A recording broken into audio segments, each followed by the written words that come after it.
బృందారక సందోహముతో వందారు మౌని బృందముతో పెందిరుబడి పెరుమాళ్ళే శ్రీ మందిరమును విడితరలీరే.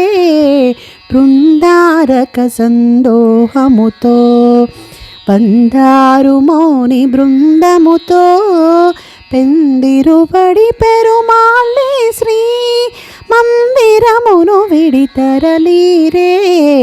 బృందారక సందోహముతో తులసీవనిలో మొలకయటే అలహరి కోగిట చిలుకయటే.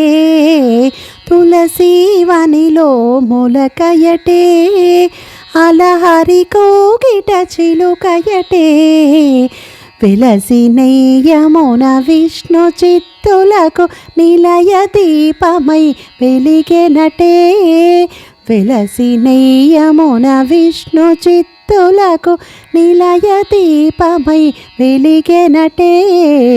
బృందారక సందోహముతో వందారు మౌని బృందముతో పెందిరుబడి పెరుమాళ్ళే శ్రీ మందిరమును విడితరలీరే.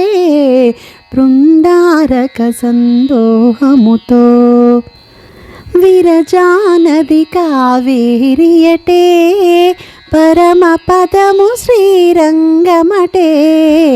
విరజానది కావేరియటే పరమ పదము శ్రీరంగమటే.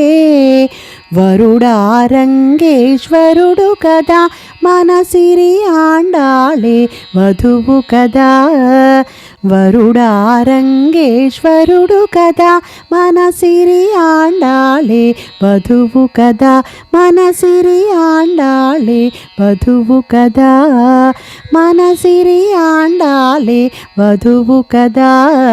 బృందారక సందోహముతో వందారు మౌని బృందముతో పెందిరుబడి పెరుమాళ్ళే శ్రీ మందిరమును విడితరలీరే. బృందారక సందోహముతో బృందారక సందోహముతో. ఈ పాటలో భక్తి ద్వారా పరమాత్మను చేరుకునే జీవాత్మ ప్రయాణాన్ని సుందరమైన ఉపమానాలతో వివరిస్తుంది. ఆండాల్దేవి మరియు శ్రీ రంగనాథుల వివాహాన్ని ఒక దివ్యమైన లోకాలకు మించిన సంఘటనగా వర్ణించారు.